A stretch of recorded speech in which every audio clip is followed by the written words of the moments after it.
Hello, my name is Liz Ryerson, and this is Beyond the Filter, a long-form discussion of new media, digital art, video games, and other such cultural ephemera.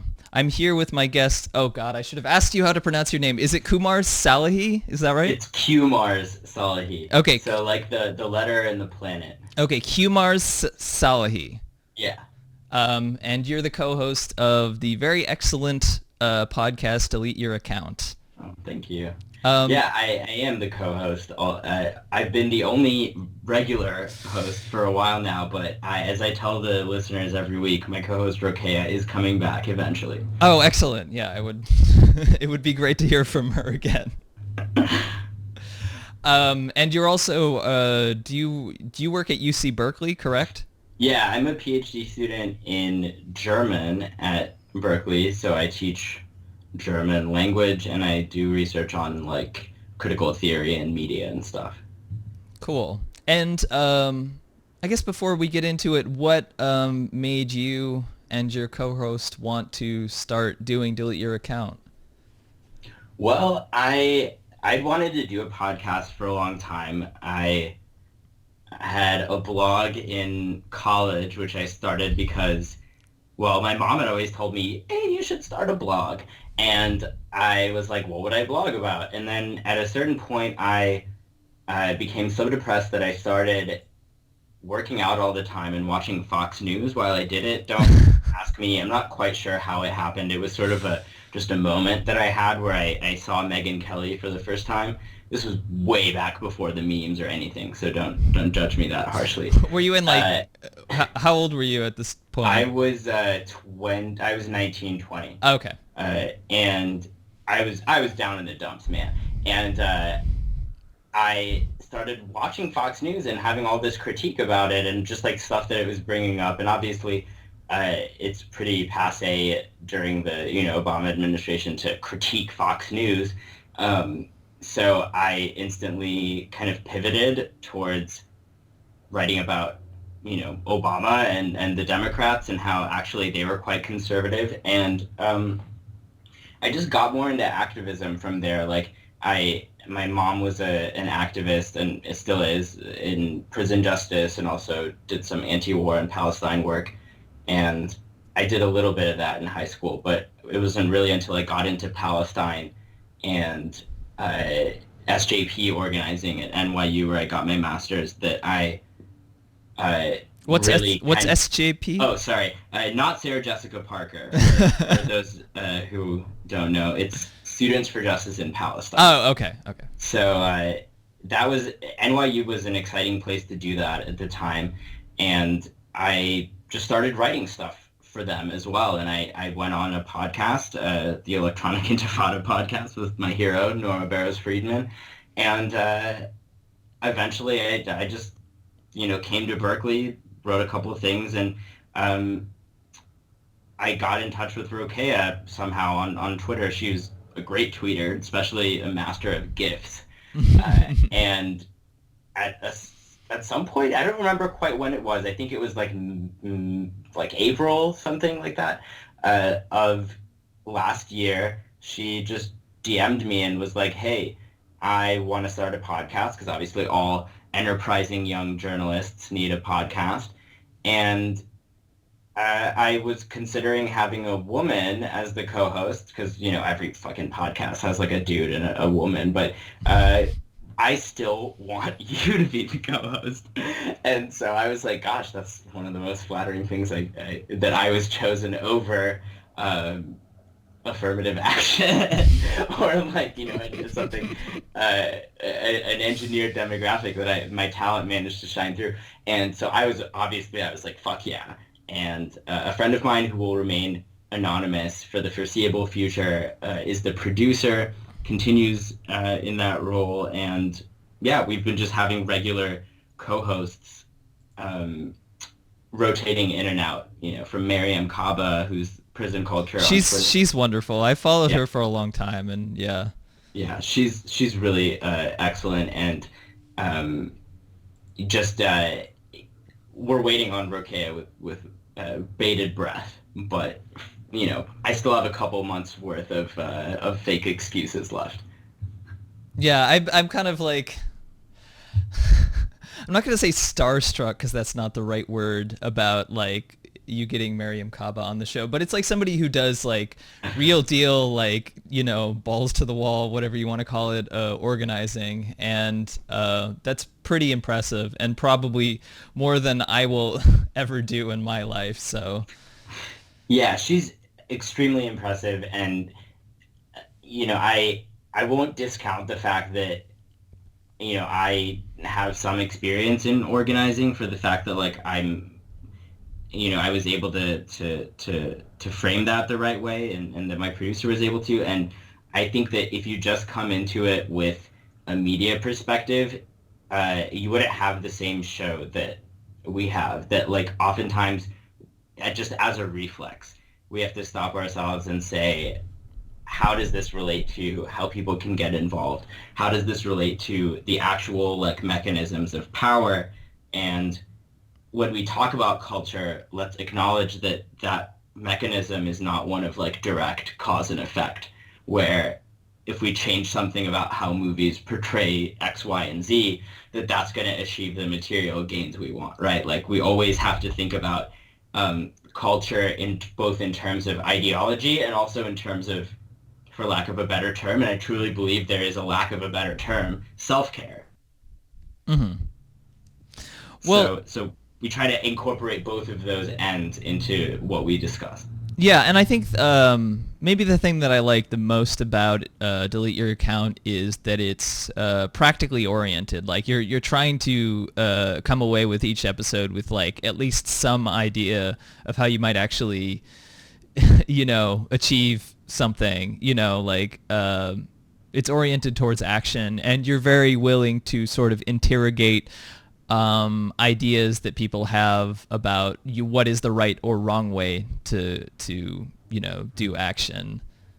Yeah, it has to work, and that's the sort of the motto that even I don't espouse all the time, but like it doesn't really matter if you're right if it doesn't work, because like like the left has been full of unfalsifiable platitudes for as long as anyone can remember, and sort of like being on the right side of things and correctly predicting what's going to happen is satisfying, but not, a consolation when the world actually, burns. And that's, if leftists are right, that's going to happen sooner or later. Yeah.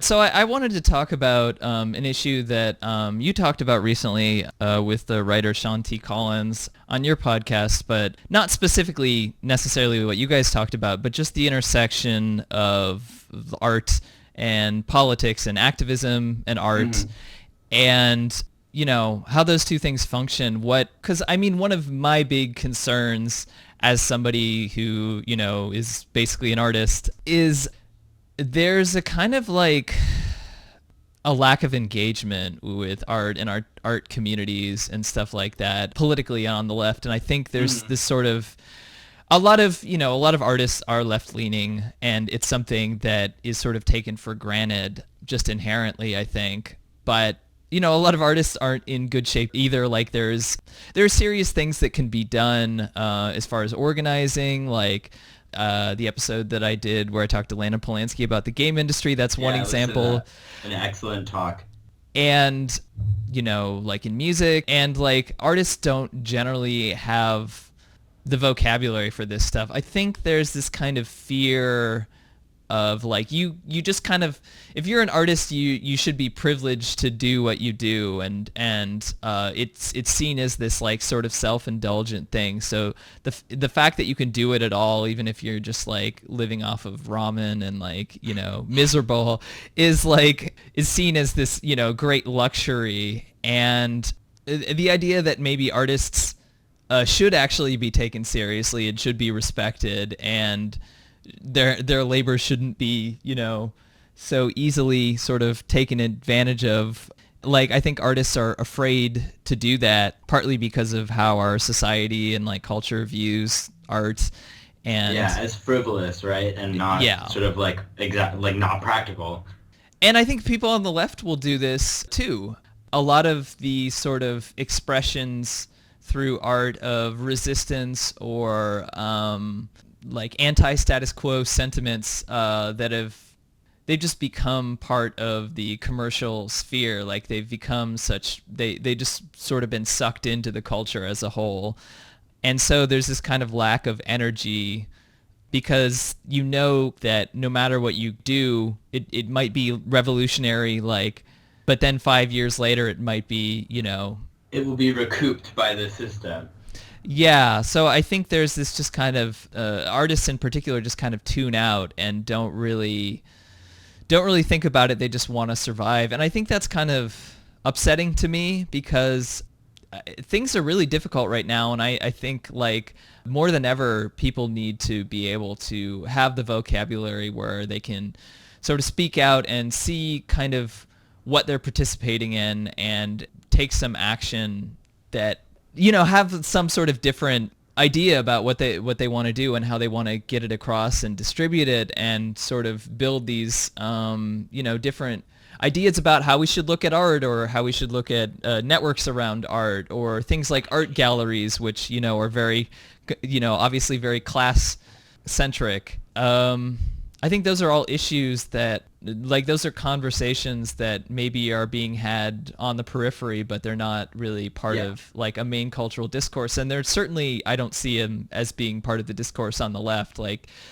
No, I think that's all a good setup for what I want to talk about. First of all, I want to say I really did like the episode with Lana, and I also appreciated the shout out that you gave Delete Your Account as the leftist podcast of choice for people who aren't into bro humor. I can't imagine what that is referring to, but no, I'll take it as a compliment. I have no idea what I could be Yeah, I referring had to. no either. idea. But yeah, an aspect of my background that I didn't mention quite is that I started out wanting to be a filmmaker, and so I went to, since I wasn't actually, good enough at that to get into film school, I went to the University of Illinois in my hometown for cinema studies, and I got just into film theory, and by the end of it, I was basically a Marxist, and, you have all sorts of people, including unsavory characters like Slavoj Žižek to thank for that, but I've moved on to an extent. And I found when I got to cinema studies at NYU that there just isn't Marxist film studies anymore. Like, that's not a concept that has currency. People might read the old critiques of the Frankfurt School that they had of the culture industry as a tool for ideology and the way that ideology reproduces itself, in especially in liberal democracies, and they'll read it as sort of a historical artifact. I had a professor, lecturer, I guess, who was British, and he was just like the epitome of like analytical, like, English empiricist, if you know these philosophy terms, like pomposity, like I don't believed, and I would just wanted to be like, oh my god, like I don't even agree with all of the pessimism in Adorno, but I was forced to flee cinema studies after I got my degree, obviously, and come to German, where there's always a place for Marxism. And even though I still retain a huge appreciation for, for film and for art and for the value that has in just people's lives and giving them immediate satisfaction as well as like broader meaning, I do need to be in a place where like ultimately the most important thing is politics. And the most important thing for me in cinema is what is the political valence of what I'm watching. So even in the German department, now I work more with social media in my doctoral research.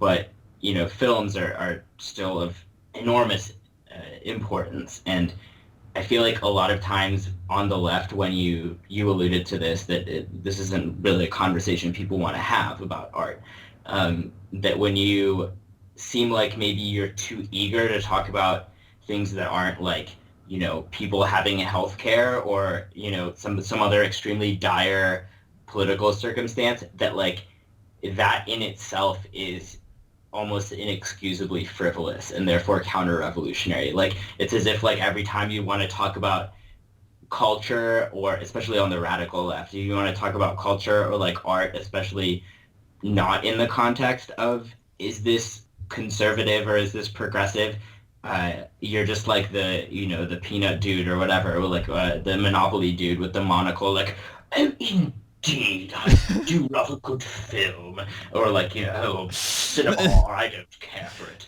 and like, no, People, like, yeah, people on the left just reference RoboCop over and over yeah, again. they do, and I think that's a ridiculous phenomenon that like you can apparently only like the bad 80s movies that are apparently sort of secretly leftist. Like, like that's okay. There's a genre of films that fit into that. They Live with Yeah, They Live is by another John one. Carpenter is maybe the one example that is unassailable, and so everybody else is like flocked to this idea. But no, the truth is that like uh, good films are often not even remotely construable as leftist. And if you look at films like The fucking Godfather or Citizen Kane or all of this other shit, like try as you might, but like there's nothing really communist or even left of center about those films, in my opinion, and we can get into a textual analysis if you want to. These No, things. no, Um, I would like to, but I would like to not completely challenge that point because I agree with okay. a lot of it, but I think art is inherently like when people are making something, they don't necessarily think of the political realities or the ideologies that they're communicating, but of course they communicate it anyway. But oftentimes they're in conflict with each other. Like you might have one scene, for example, that kind of has a more radical approach to it. Maybe it's filmed in a way that, or maybe the sort of framing of the characters or what they're talking about. You might have one scene that's that way, and then you might have another scene that kind of goes back to this kind of conservative, family, heteronormative kind Mhm. of everything's okay narrative. And I feel like film history is littered with both of those kind of moments, and you can't really take one without the other. So when you're looking at it, like I think if you're looking for a real strong place to grasp onto where you can say like I can plant my ideology in this movie or in this in the way that maybe you Mhm. can with like They Live or something, you're not going to find it. For the most part, like there are examples. There's like left wing cinema, but a lot of that stuff isn't even necessarily very pleasurable to watch and maybe not even Aha. necessarily very good. And yet there are elements that maybe to more kind of conservative or typical sort of genre fare that might be very radical and that might actually sort of propose a different way of like conceptualizing reality or the world. Mhm. And that's like you have to kind of break those apart, and some things don't contain that at all. Some things contain that. A lot of things contain that too. A little, there's a part of it that does. And so that's the kind of the challenge of like analyzing art, is kind of trying to find all these points and break them apart and think about what they can mean, and maybe finding the stuff divorced of the whole, that might still actually present something new or challenging or fundamentally sort of different. Yeah, and I completely agree. I'm not kind of making the case that there should be an expectation that Citizen Kane be uniformly leftist, or that any film really, but I guess I should explain partially like what it is that I study and what the central kind of tension is that I see in the project of a leftist or a protest cinema. And so the main kind of like thought patterns, I guess, that I have are a kind of a Brechtian one, Bertolt Brecht, the playwright, and also Walter Benjamin, the Frankfurt School thing. And so Walter Benjamin and Brecht are roughly in the same camp in believing that art has the power to make the familiar strange, in Brecht's term borrowed from some Russian formalists, that by showing you things in a different way than you're used to seeing them, the true mechanisms of reality are revealed, and you actually learn something that galvanizes you, perhaps even to change those mechanisms, because you understand something now about how things work, how fucked up it is, perhaps now you, the audience, will go out and change things. On the other hand, you have Adorno, Theodor Adorno, who's in a way, the sort of the arch reactionary of all Marxism, who doesn't believe in any of that. And he has a completely, along with Max Horkheimer, he wrote this classic chapter called The Culture Industry in a book called Dialectic of Enlightenment. And really the conclusion that one gets at the end of this chapter is that Hollywood and mainstream media, mass media, have created a system of entertainment, of satisfying people's drives, feeding them just the right kind of information, that they feel that they're free and making free choices, that this essentially cements capitalism's place. And especially in the wake of fascism, it was an important thing to keep in mind, I think, that capitalism was not synonymous with freedom, and that like the consumer choices that people were making were not truly free. Part of the way they put it is that, films themselves are so formulaic that they are after images of the work process itself. They're a sort of a Fordism of the mind, really, that feeds people back cliches. What is Fordism? Is that Fordism? Around Henry Ford, okay. the idea that sort of the mass production along an assembly line, that it makes things more efficient, and at the same time, reduces the actual product to one of a million copies. Okay. And it's democratization, essentially, of art, that, and Benjamin talks about this as well, right? It as in a possibly hopeful way, that now art has been removed from its earliest to, there's a middle point with medieval era, and then, art museums are still extremely class-based, and now it's very democratic that people can all go to the cinema and watch movies together. And Adorno saw this as extremely sinister, that especially seeing how mass media functioned in the Third Reich, seeing how people in California, where he was in exile from Hitler, responded to capitalist ideology and American nationalist ideology in their own cinema. He felt that the way that we take in stories, and the way that our drives become interlinked with these cookie cutter plots, is inherently authoritarian, and is preparing us to be submissive, to believe almost anything, and to actually enjoy our own unfreedom as a consumer product.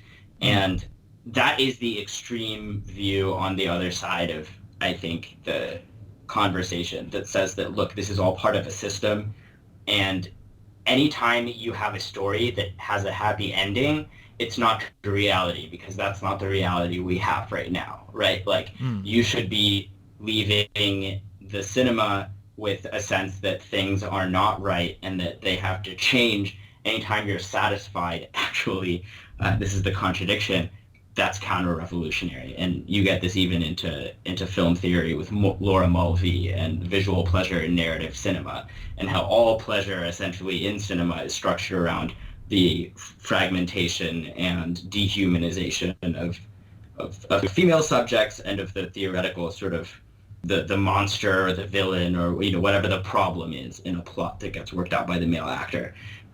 All of this prepares, I think, a reasonable consumer of media to be freaked the fuck out at the prospect of actually saying that you like a movie, or that you have to make some defense of something that happens in a film. I can't watch a film and constantly be trying to justify why the film isn't normalizing XYZ act that I disagree with. Like, I feel like a lot of people, when they talk about films now, I'm maybe getting into something we're going to get to later. Yeah. A lot of the critique now is this film proper sort of modeling of behavior for young leftists or citizens of a multicultural society, or is this reinforcing bad norms or whatever?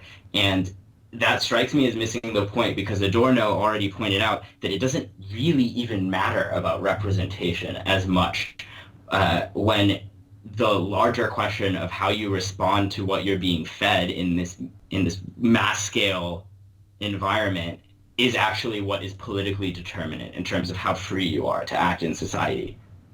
Yeah, I mean, it's been an interesting conflict in the past several years. I mean, I got into this was a major concern when I got into sort of independent video games back in around 2011, I'd say, that there was more and more sort of growing push because video game industry, maybe it didn't start out as directed specifically towards men as it is now, but it's always been kind of that way and became even more that way. And I think there have been studies that have been done that say that they did that specifically for marketing reasons because they knew that they would make more money if they did that, basically. Mm-hmm. Like different companies in the industry specifically is what I'm talking about, like Nintendo or, other. But yeah, so a big sort of countercurrent was this idea that we need better representation, and I think the biggest example of that was those feminist frequency videos. Mm-hmm. Anita Sarkeesian. Yeah, yes. What happened to her, by the way? She's still around. I think she finally just finished making those videos.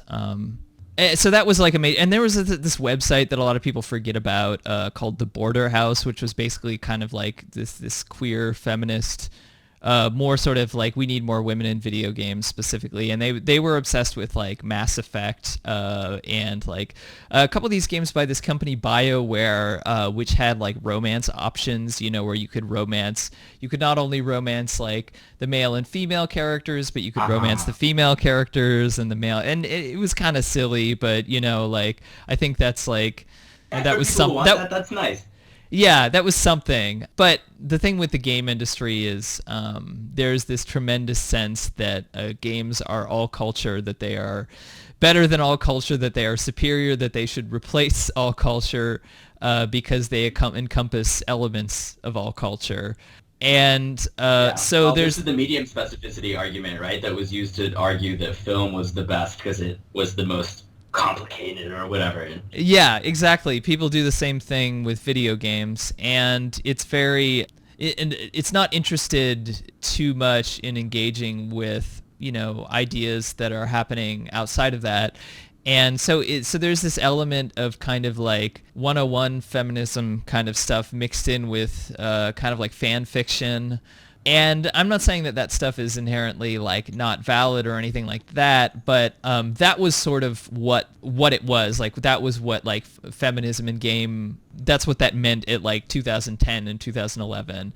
So I sort of started to get involved with more sort of queer and trans people who were making kind of more outsider, kind of smaller, experimental kind of experiences. And it very quickly sort of solidified into multiple people sort of making their games about, this is what it's like to be trans. This is my experience of being trans or whatever. That sounds interesting. Yeah, which is interesting. I did music for a game called Dysphoria, which is probably the most well-known of those, by Anna Anthropy. And yeah, like I always had issues with that. And even the author, Anna Anthropy, has had issues with that game since it came out. But that was at the time this kind of sense that games and games mechanic there was something inherent about game mechanics in the similar way to where like I think about someone like Jean-Luc Godard, the film director, who very much believed that there was something inherent about cinema, that it would capture this sort of truth through this depiction. Yeah, what is quote? What is the quote from Godard? He says, "Film is truth. Truth. Cinema is the truth.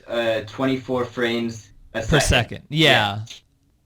So there's this idea that through these game mechanics that you can. It's this idea of empathy games, which, that through making somebody feel this experience, through making them actually have to, navigate an avatar character through something, and sort of instilling the world with those values, then you come across that increases empathy because people understand what that's like to be in the shoes of that person, particularly like marginalized people. Yeah, that's a super important point, and I don't mean to overlook that. I guess I I think it's an important thing to push for in films in general. I think that the difference is that people adopt when it comes to the products that are already out there or like people's artistic output, people adopt a sort of a laboratory, like, okay, let's put together what the ideally, PC kind of movie would be and hold every movie kind of accountable to that. Yeah. Well, And yeah, to me that's a problem because like, you know what? Like it shouldn't. It's sad that Wonder Woman is the barometer for whether you support, like women in films. Because like, sorry, like Wonder Woman is kind of a shitty superhero. Like like it's not. I like the idea of Wonder Woman, but I'm not interested in the actual Yeah, character. I like that there is a Wonder Woman. I just wish that like there were cooler female superheroes that it would be less kind of embarrassing to watch a movie about in independently of the IDF stuff, which with the actress, which is in itself Yeah, yeah, unforgivable. that's yeah. Um, but like I guess yeah, part of it is that like Ghostbusters was okay. I don't feel like People said that they like heard multiple people like on Chapo Trap House. I think they said that it was bad. I thought New Ghostbusters was pretty funny. I didn't think it was yeah. amazing. I I thought it thought was it was pretty okay. funny. My point is just that I don't think that like it's a leftist obligation to pretend like that is the pinnacle of artistic achievement or that No. like there isn't some standard of goodness outside of how progressive a film is. And Yeah. sometimes I think that can get lost in discussions of like, oh well, it's all this, it's all, the system, it's all like white men in these roles. And I'm like, look, I'm sorry, but like if you tell me that, Manchester by the Sea isn't a good movie because the star is a, rapist, alleged rapist or whatever, definite rapist probably.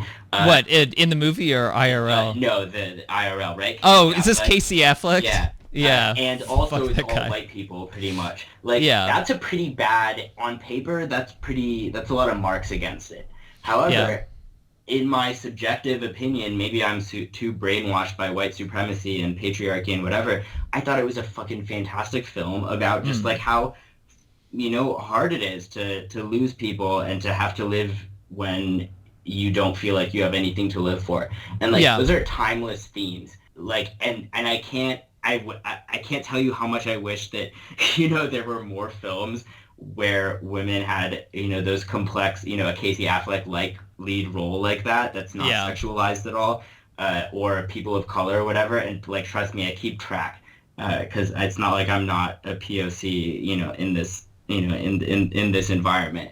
Hmm. But there's also just the fact that I love films, and there is something great about Star Wars, even if it is all white people and Yeah. a traitorous a traitorous gambler. Well, yeah. So going back to just finishing up what I was saying about Right, the right, right. game stuff, what sort of happened is that stuff kind of ended up blowing up a little bit. Like there was a little bit more kind of coverage to these like queer games. And what happened afterwards is basically like in academia, they started teaching this stuff.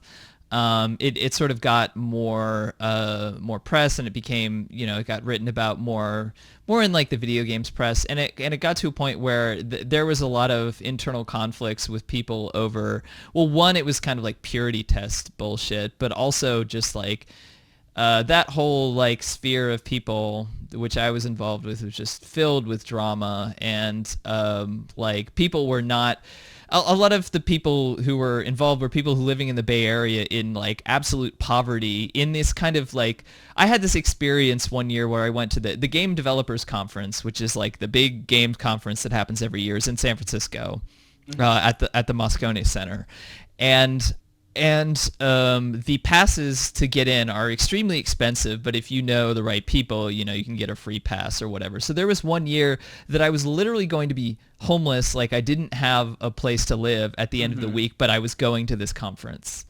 And like the just like bizarre irony of like I'm in this place where a lot of these these sort of independent game people are kind of just scraping together money to be able to fly out and go because it's so expensive and they don't frickin' pay for flights and like, and meanwhile there are people who are, producers or whatever who have much more money because it's like ostensibly a business conference, and that kind of like that feeling that like this is what makes games I think different from like music or film or whatever. Maybe film is similar, I don't know, but there's a sense of like more like camaraderie or whatever.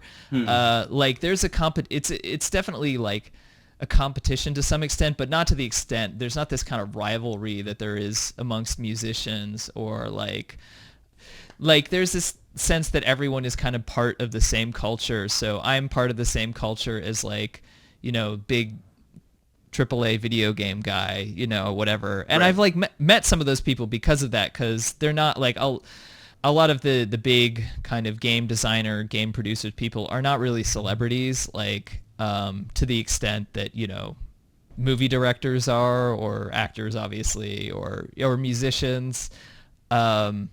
So they're a little bit more approachable. But the fact that there's that experience of like living in the Bay Area and like kind of trying to go to these conferences and act like everything is okay while you're like barely surviving. Meanwhile, there are these people who have tech jobs who are certainly more than surviving, and you're ostensibly part of the same culture. And you kind of can't you can't remark too much on that fact because it's kind of the elephant in the room or whatever. Yeah. And I think that was extremely frustrating and inevitably helped drive a lot of wedges as people started to get more exposure and yeah, so that all that kind of stuff fell apart, and I think it did result in sort of more, women and queer people, et cetera, kind of having positions or getting coverage, which I think also like in response, like the Gamergate fires were starting at that time. Some of that stuff came to a head around like right after some of that other stuff happened. Because I think like a lot of this identity politics stuff was, especially among like the queer and queer trans women sort of group that I was in, sort of went to a breaking point where everyone hated each other and everyone was sort of at odds with each other, and like no one was doing the correct thing, and like I just felt very miffed by the whole thing. I was very confused, and I also felt like I had made like a game that was much more experimental, and it didn't really fit in at all. And like, I even had somebody tell me, who was, like a queer person, tell me that like they were upset that I made this thing, and like, how dare I make this thing, like, because it was upsetting, it was like, and the thing that I just couldn't understand about that whole sort of sphere in queer games, quote unquote, sort of falling apart is like, the idea for me that I would like transition and start, identifying as a woman and do all that stuff is so that I can do whatever the hell that I want to do, because I actually feel comfortable with myself. But for a lot of people, it's all of a sudden this burden that instantly you go from like one thing to another, and like you have to meet all these expectations. You suddenly have this leverage to say like, oh, a lot of people sort of come to this realization separately, oh, society is misogynistic. And it's a huge shock, like if you grow up being raised like male, especially like if you grow up being raised like as a white male, like it's a huge shock to have to deal with the different way that society treats you. And I think it's a thing that like is really traumatizing for a lot of people. But it becomes this thing where the community around the trans and queer community, from my experience, becomes utterly stifling, because there are all kinds of like purity tests, and like a lot of people are hooking up with each other, and then like, but people aren't like really emotionally stable. People are not in great places. Like a lot of people sort of seek out these communities because they don't have support from their families, and then those sort of support networks fall apart. It's just it's horrible. Like what happens in some of these communities.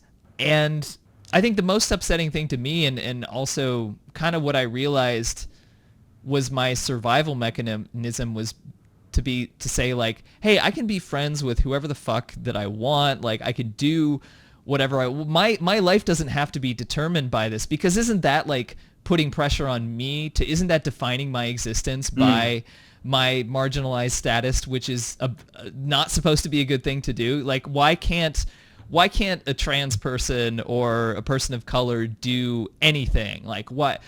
And I never really, there isn't a good answer to that, because like there's no reason why, like no matter who you are, that you shouldn't be able to do anything, you know? And that's the sort of, that's the problem and the conflict that I have, that I just don't understand why that sort of discourse around identity politics kind of can't get around that. You're sort of prescribing yourself into one role, and you're literally putting yourself in a box. Like, and admittedly society does that, but like there's also a way, you know, you're also kind of participating in a way too. I think it's deeper than that. I think that like in a way putting yourself in a box is like the very nature of identity, right? That like in a way we never fully fit into the categories that we assign ourselves, like just to reassure ourselves that our reality is stable and our personality is stable and we know our relationship to the world. That like I think that a lot of the political significance of the relationship that people, yeah, especially young people, have to media is about identity formation.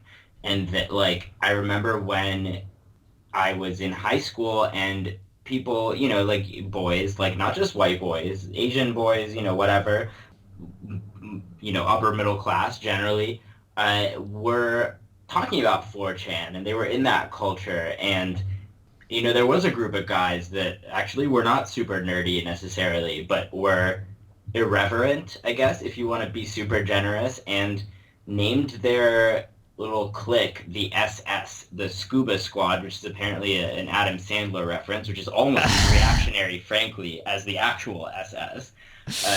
But they insisted that they had no idea it was a Nazi reference when, you know, some Jewish students complained, and it became a huge wide issue. Obviously, they did. Yeah, obviously. And it was the first little like hint that I got that angst that I had as a, you know, just as just a person, or definitely as someone who had been raised as a kind of an aggressive masculine dude, that I had impulses that if I followed them would lead me to just troll. That I still have these impulses, like the sort of like I still have a trollish impulse that if I don't keep it in check, like will sometimes get me into trouble, or sometimes get me to say things just to be a contrarian.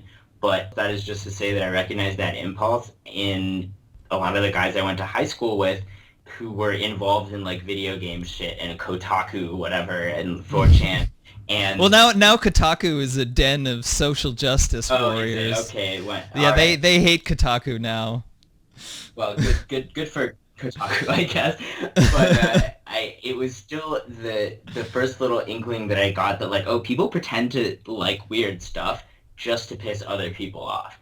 And in a way, I think that the satisfaction that you get from that, and from being different, and from rebelling in that way, is a huge part of the ideological incentive that young men, I won't even say young white men, because I really don't think it's just young white men. I think it's multiracial, and even includes women and queer people who want to feel different from their more progressive communities even.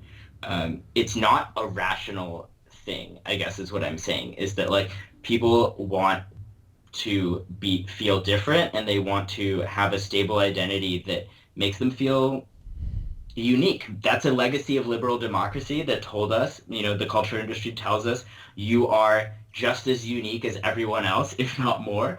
And if you are just unique enough, you can get chosen to be a star or a millionaire or a whatever, or an astronaut. And yeah, and certainly all of us, or most of us, buy into that. I certainly bought into that, and still to an extent buy into it. Like part of my brain, yeah. Yeah, and if I may be so provocative, what would your life be if you gave up completely on the idea that you as an individual are unique and are capable of things that perhaps only you now, can decide, right? Like there's an aspect of individualism that came with modernity and the Enlightenment that isn't worth throwing out as a bourgeois construct. Like it's actually the basis of all of our defenses of human rights and individual choice and respecting the way that other people feel, is that like you can build an identity for yourself. Like the larger debate that I have is how are people's identities being formed through media? And when I look at the alt-right, the answer is very clear that this was, video games, anime, a lot of things that like don't necessarily have clear objective political valences. But if you look at the structure of like, a lot of the violence in video games, it's built into the way you play the game. Like what is ultimately more fascistic than teaching people that shooting a gun doesn't have real consequences, right? Like giving people the aesthetic sense of that is one part of militarizing a society. Like and anime anime is extremely violent in a lot of ways and extremely sexual. There's a lot of, as I recall, there's a lot of normalized sexual harassment and sexual violence that happens in the anime that I've seen. And it's not reducible to that. On the other hand, it's not hard to see how a group of people that share this cultural interest in this art form, which is totally valid, would come to then like form their identities around that and also around the values that they see themselves as sharing with that art. So that's the larger question, is like, for me, the fascists of today are not the old fascists. These are fascists that are defending not high culture against pop culture, but rather pop culture against itself, and of the foundational elements that they see as conservative in pop culture against the forces that would supposedly ruin it. And I think the PC kind of police approach is not the right one to counter that.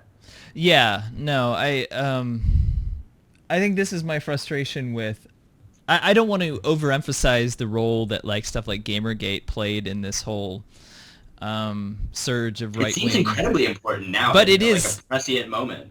Yes, it is incredibly important because this idea, well, for one, I think what I find interesting about it is there's this idea that like there is this like culture that is created through mass media that these people are inherently feel connected to and inherently able to speak to. And like there's this kind of, at the same time you have these like incredibly reactionary ideas, you also have these people who are like, well, like earnestly appealing to, whatever celebrity and be like, hey, don't let the social justice warriors ruin you. There's this kind of like earnest, almost like childlike desire. And it's the same way with this sort of liberal sphere where it's like, come on, corporations, don't do this, like, why can't you do that, and like, and the thing is, like, the kind of sad tragedy about a lot of this reactionary stuff is that they're kind of losing, like, more and more media is becoming sort of this liberal embodiment of these sort of liberal ideas that these people on the right really despise. And there's really nothing. Star Wars is totally like okay by me from a political perspective even now. And these people, like, they don't have any answer to that. The only thing that they can do is sort of this kind of almost like guerrilla sort of style, like this guerrilla, like taking things out of context or sort of reshaping the narrative. And I don't think the alt-right is very big. It's certainly not as big as a lot of people think it is. But they've been very good at getting a response from people and getting sort of, making themselves out to seem more powerful than maybe they actually are. Because at the end of the day, I don't think like most people support what they support, if you can even really articulate. Because some people are explicitly, white nationalists like Richard Spencer or whatever, but then there are other people who are just these kind of like hardcore nihilists who don't really have like only have like a passing interest in even forwarding anything. It's kind of like it's this bizarre kind of it's almost like a terrorist impulse. Like I mean, it is in that it's not like it's not even necessarily trying to achieve anything beyond just showing like power or strength or whatever, exercising power over somebody else. And the whole thing about Gamergate is that like the kind of irony is that they did lose, like they like obviously, I mean, it wasn't something that they could have ever succeeded at to begin with. I mean, video game culture was extremely reactionary, and it had been that way for a while. And the reason why a lot of it is post 9/11 kind of military style propaganda. And games really shifted around that time. They were a little bit more, I mean, they've been violent from the beginning, but they were a little bit more kind of abstract. And there were a bunch of different kinds of games out there. And then around the early 2000s, that started to change, and a lot more of these like military shooters started to become a lot more popular. So I think like that has come to define the image of video games and that culture. Although a lot of these people like are more interested in like anime and like Nintendo games than they are even of like Call of Duty or whatever, like a lot of even the most reactionary people. Right. I don't know, like I think the thing that I wanted to get at here was that that entertainment and pop culture is sort of the point at which all of the different sort of strata of our society come together. It's the closest thing we have to like a collective culture, collective like religion, if you want to say. Like we do it unconsciously. Our dreams and our identity and everything are defined through movies and video games and all this media. So I think it's a very central part of so many different aspects of where our society and culture are at. And I mean, it's really obvious to make the point that like Donald Trump is president because he was on TV and like he was good at being a TV personality.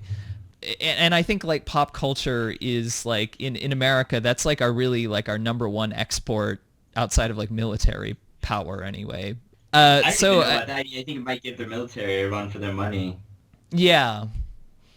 And I think it is very positive in a lot of ways, but it is this sort of collective dream, and it's very important to how we define ourselves. So like if let's say you're imagining a world, you know, that you don't want it to be defined through reactionary media or whatever, like would you really want to live in a world without entertainment? Like, do you know, like, you know, are people aware of like socialist realism in the USSR, like the Stalinist kind of media that is like, you know, everything has this, you know, like some of that stuff is interesting to watch, but people do know about that actually, because it's really bad, and it's like it's sexless, it's joyless. It really is what people should watch if they think that cinema should be just sort of like a model for ideal leftist behavior. Like, you know, I had a Polish cinema professor who showed us something he called a Stalinist tractor romance, and I only saw a couple of clips of it, but it definitely lived up to the name. And, you know, the idea of Brecht, at least, was that you try to, you know, present things that are oppressive and flawed and a part of our complex social life, but you do it in a way that makes people think critically about it. When you assume ideological supremacy, like obviously in Stalinist countries, that was the ideology, you see how bland it becomes when art is just propaganda, and it's just like a function of a certain algorithm, essentially, of like what is the most leftist behavior that we can encourage people to adopt by normalizing it, right? Like on screen.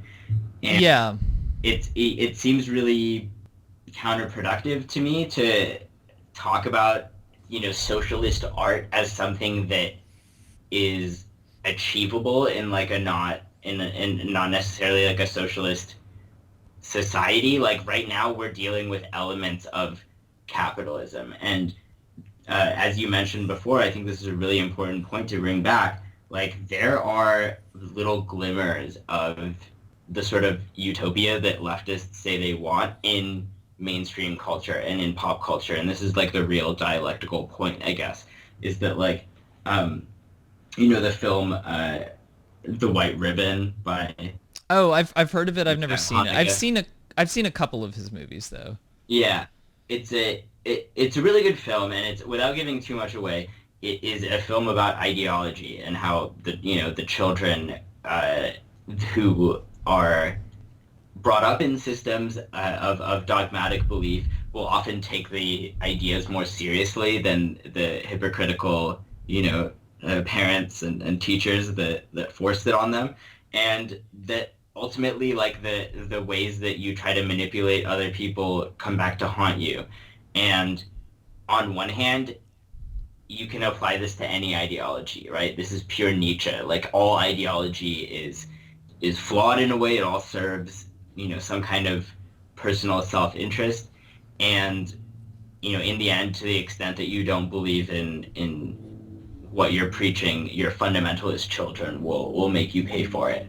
And on the other hand, like it's a historical film. It's about Germany. It's about World War One and how it led to World War Two and how culture basically determines politics in the sense that how people react to conflict. Basically, that's like a fundamental part of culture. But like, how do different cultures react to conflict? How do they deal with it? Do they go to war? Do they instantly destroy the offender or the outsider or whatever? Like cultures are measured morally, I guess, in these situations by how they treat people in those cases. And The White Ribbon is like a really interesting film about how Germany was already really on the path of fascism before there was Hitler, or I mean there was a Hitler, but he was like still a baby or whatever. And there are other films like fucking Snowpiercer. Did you see that movie? I haven't. Is that based off of a book? Yeah, I think it's a comic book actually. Oh, okay. It Oh, I'm was confusing it. it with Snow Crash, the sci-fi book, but Oh, okay. I've heard of So the movie sci-fi. too.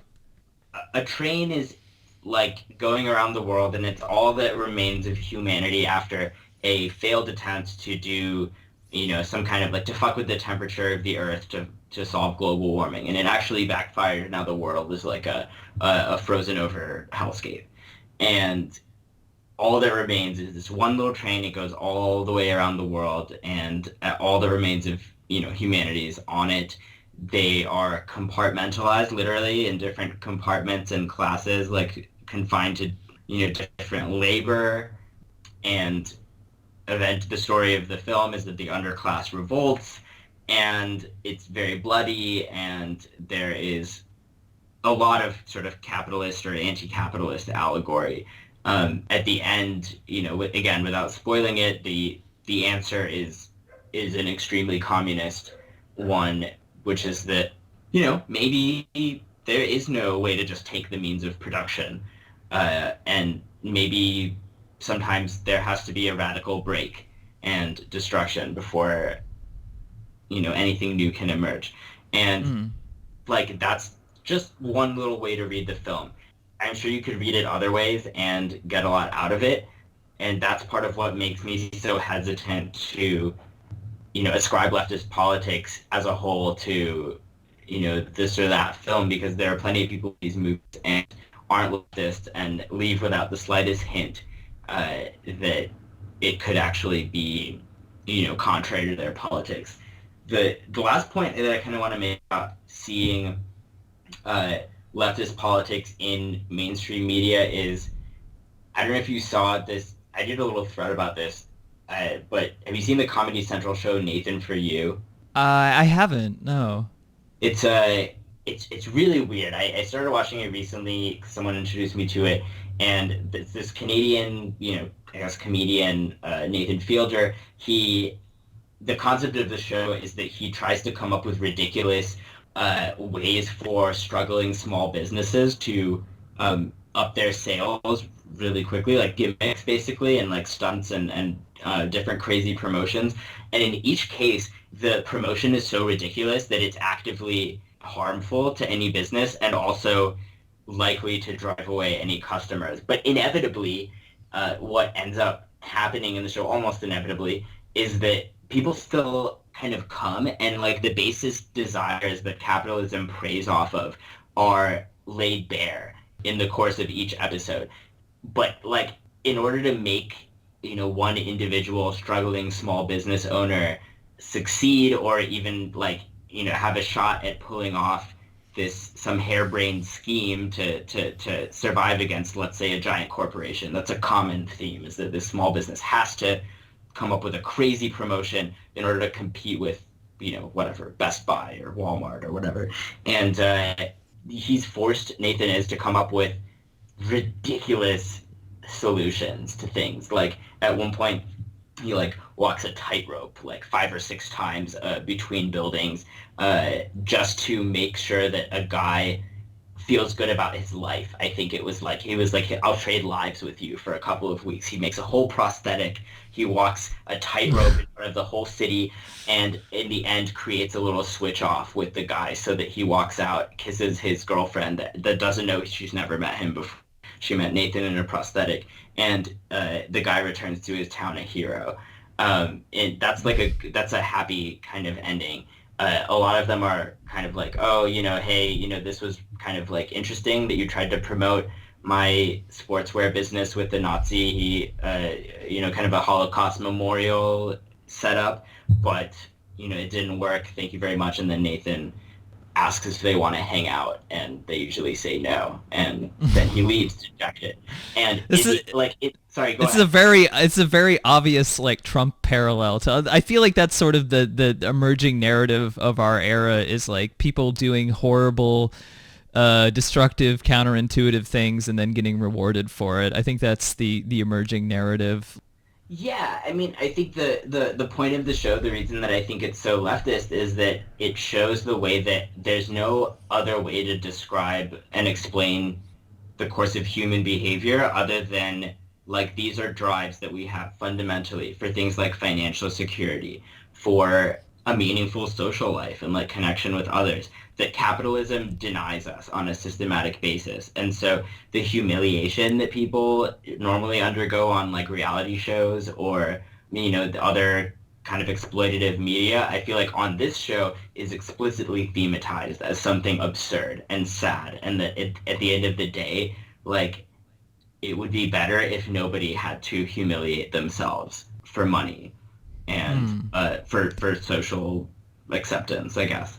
And that makes sense. Yeah, and I present this to people as an example of something that I actually do consider a leftist show, just to say that not everything is going to be perfect about a show that has a genuinely radical message. And like, if you want a show about, or if you want like a film or something about someone that you can really get behind, well, watch fucking Selma. Selma is about MLK. Like, what's more leftist than MLK? Well, maybe Malcolm X or Black Panthers, but like, it's a film about something radical that happened. And Malcolm X is even in it if you need that.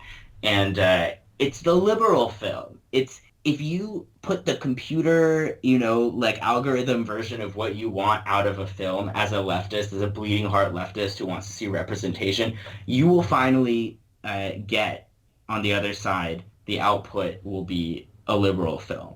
Because like a truly Marxist film is something that like takes a lot of vision, I think, to make, and is not going to be fun to watch. Well, okay, so I wanted to get into this here because you mentioned Michelle Haneke. Is that how you pronounce his name? Michael Haneke, yeah. Mihail Haneke. Okay. So he actually said something, I'm pretty sure he said this, it's attributed to him anyway, in response to the Godard quote that I said earlier about film being 24 frames of truth per second or whatever. Like, he said instead, film is 24 lies per second in the service of truth. And you see this also with, like, Orson Welles has that movie F for Fake, where he talks about, it's kind of like a fake documentary. It's a weird documentary about plagiarism, but also Orson Welles narrating and looking like Orson Welles. But like he talks about how like art is sort of this magic trick, or you know, like he sees film as being this kind of like you're being tricked. And I think I see art as being kind of this fantasy world, this kind of dream that we see projected onto the screen of something that we hope or wish to see. Mm-hmm. And I think there, especially, you know, in the history of film on the left, there was more of this idea of, I don't know if cinema verite is specifically a leftist thing, but have been this current of, we're going to show life how it is, dirty and raw, you know, especially like 70s Hollywood movies, that kind of stuff. Mm-hmm. And but like I think that the issue that I have with that, and prestige TV too, you know, that kind of aims to show the kind of brutal realities behind whatever, is they have an idea about this thing that is being echoed in the way that, you know, these things are cast, the way that they're directed, the kind of shots that they use, the way that they choose to depict these incidents. And if you choose to depict something, there's no way to depict something 100% accurately, because you're making a choice to do it. So the choices that you make reflect your attitudes, and it's a piece of art that is made to echo something, but it is not reality, because reality can't be captured fundamentally. And I think we often trick ourselves into believing that we see, like something like The Wire is a good example. The Wire, that we see this and we think, okay, we understand what reality is, but we understand what David Simon maybe thinks reality is, or, you know, from that perspective, we don't understand. So like, so this is the problem that I have with film, especially because it's easy to kind of trick yourself into believing that there's something fundamentally real about it, is that art is inherently abstract. And there's nothing wrong with that. Actually, that is a inherent virtue, that you can make this dream and this fantasy, and it can be larger than life, and it can be this thing beyond what you can achieve in the material space. And I think that's like been a failure, I feel like, of especially like film for me over the past like 100+ years. Is there's this move away from the abstract. There's this move away from, and of course there are like David Lynch is a good example, who directs his films as a dream. Like they're not reality. They're not, and that's why it's not quite surrealism either. It's his own. It's his own kind of like it's an in between space that can like go straight from a recognizable cultural cliche to, you know, the deepest recesses of your unconscious in like a second. Yeah, I fully believe, just inherently as humans, that we respond more to symbols than we do to like arguments. There's something inherently powerful about that. And like we have more of a history, you know, in the past many years, or, you know, the past centuries, of like the written word and stuff, and that being sort of seen as the venue for serious intellectual thought, but there are limitations that you come up against that something like art is able to cross that barrier to some degree. And by crossing that barrier, it loses some of its coherency. Yeah. Like you don't have that. You have to throw it away, and that makes it kind of murky territory, because it means you can interpret it in many different ways and stuff. But that ability to dream and imagine this like different reality is one of the probably the most important aspect of that. And I think that's like something that as a culture, as a society, like especially on the left, like people will fight against that. People will fight against the idea of this like collective fantasy. They want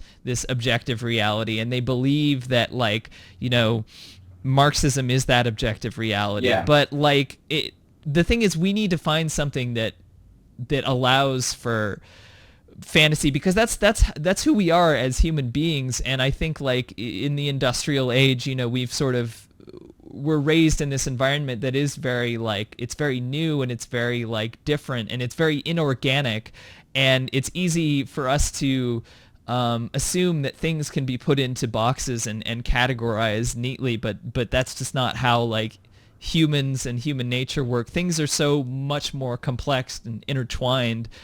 And I think that also goes back to like the idea of what's that book, Capitalist Realism? Oh yeah, yeah, yeah. The idea that like that our reality has achieved objectively, especially like in the 90s, this was a view like post communism, that our reality has achieved its objective end or whatever. And because of that, there's almost no space to go beyond that.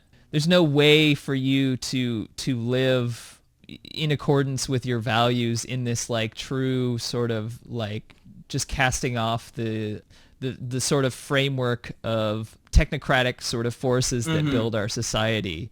And I think that creates the venue for something like video games to become the sort of fantasy territory for those things to be realized. And I think people have been so kind of desiring for that kind of this something beyond like what we're seeing, and that's part of like what is echoed in the move beyond like neoliberalism into possibly right-wing extremism and also possibly like more substantial leftist policies. So I think like in a way like maybe all of these political changes happening are a good time to reevaluate and say like, hey, we can actually, maybe this is the time where we can create our own fantasies and our own ideas, because no one really knows right now, but like we can at least have an idea. And because all that is being echoed, and I mean, this is something I talk about on Twitter a lot, is I feel like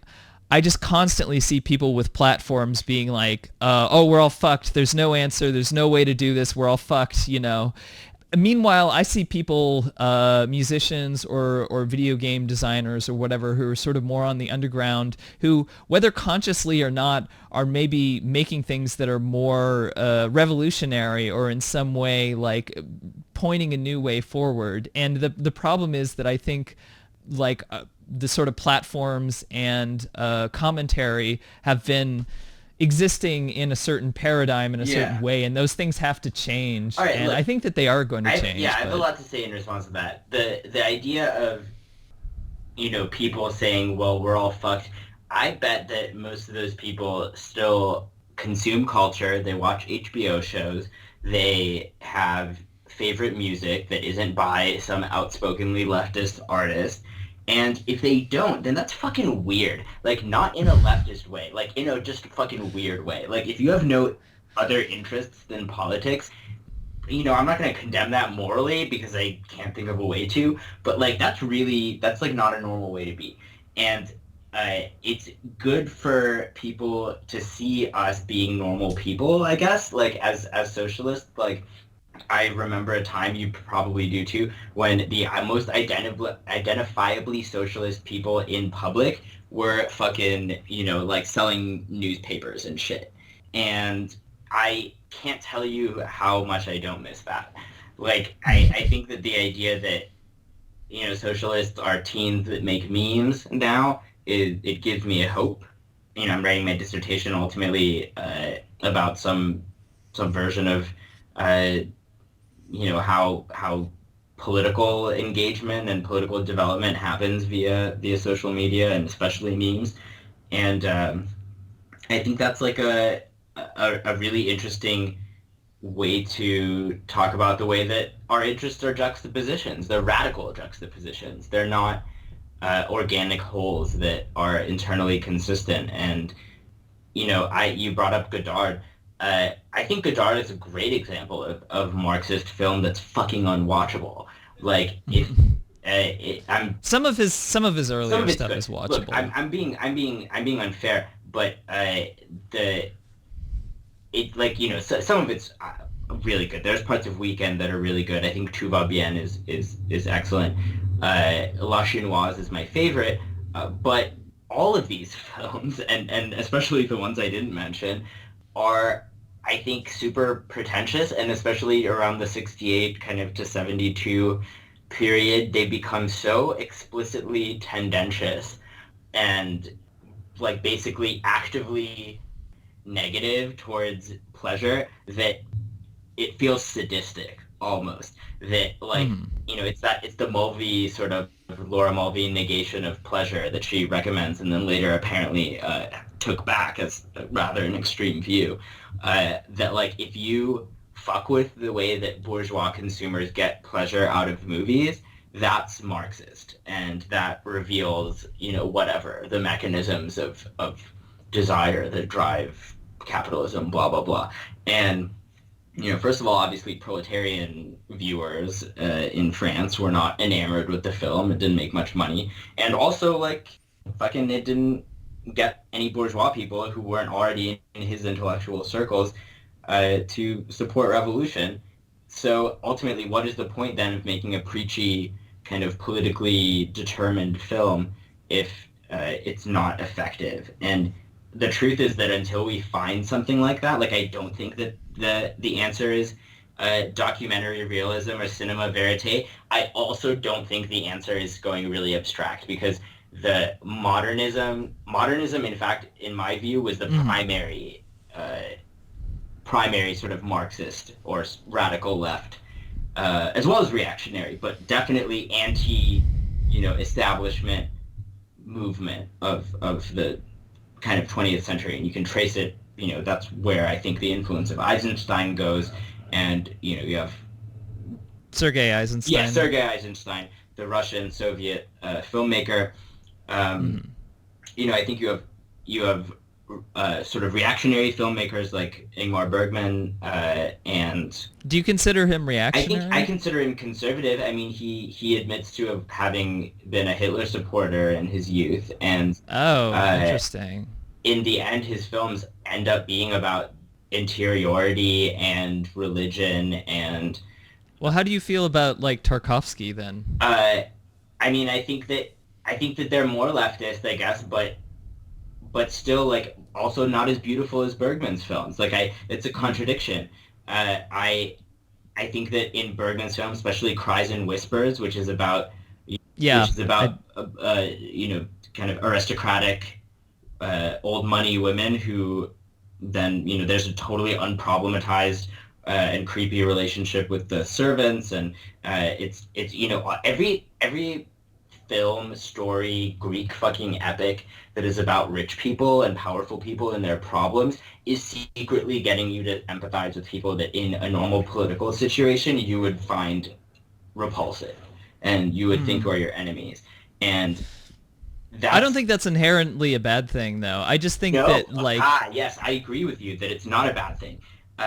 But you have to explain to people that it's not a bad thing, because right now the attitude is, oh, well, aren't I condoning it? Aren't I normalizing it? By enjoying it, aren't I, basically complicit in whatever that wrong is that the character does? And I think our answer has to be, like, no, not quite. Like, we live in a world where we need these kinds of stories and can't have everyone, be angels for 2 hours on screen.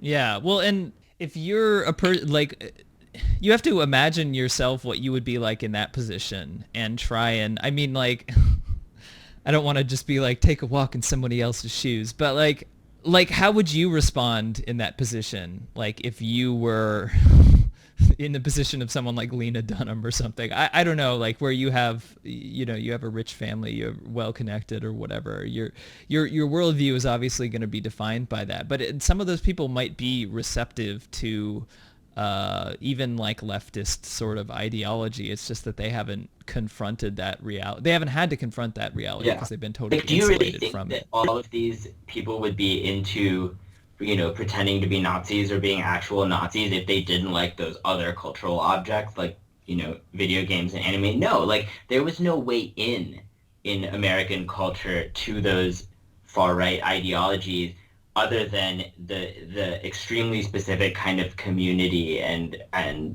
school of thought that emerged in those interest-specific parts of the internet. And in a way, like, I think that all of the shitty things that people pretend to like for socialism on Twitter are okay, except for Ja Rule. I will never condone that. But, like, all the other... What?